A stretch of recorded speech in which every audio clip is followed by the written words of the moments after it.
বাংলাদেশে যত 1 জানুয়ারিতে জন্মগ্রহণ করে পৃথিবীর কোনো দেশে এত জন্মগ্রহণ করে। আমাদের অভিজ্ঞতা, আমাদের কাজের মধ্যে অভিজ্ঞতা হলো যে আপনার নাম বলেন না, আমিনার মা, আমিনার মা।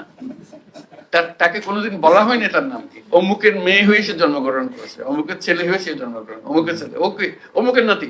সব হাসপাতালগুলোকে এম্পাওয়ার করে দাও এবং বাধ্যতামূলক করো, সন্তান জন্ম হলে তোমাকে এনআইডি সবকিছু রেডি করে দিতে হবে, জন্ম সনদ তাকে ওখানে দিয়ে দিতে হবে, সার্টিফিকেট দিতে হবে, অমুক তারিখে এই হাসপাতালে এটা হয়েছে।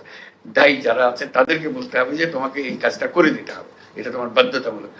তা নাহলে ওই 60 বছর বয়সে বলে জিজ্ঞেস করে আমরা জন্ম তারিখ, বলে আমার তো জন্ম তারিখ কিছু জানি না, তো দাও একটা বসে যেত, কত বয়স, কত বয়স, কত 60-70 কিছু একটা হবে। মানুষ নিজের নাম জানে না, এদের নিয়ে আমাদের কাজ করতে, নিজের নাম জানে না।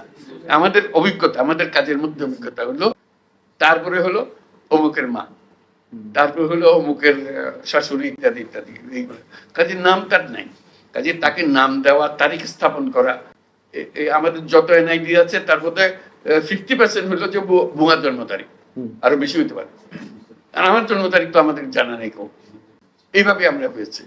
আমাদের বেশিরভাগ স্কুল কলেজের শিক্ষকদের দায়িত্ব হলো, বিশেষ করে প্রাইমারি স্কুলে ম্যাট্রিক পরীক্ষার সময়, এখন এইচএসসি, এসএসসি, এগুলো, যে হেডমাস্টার জন্ম তারিখ বসে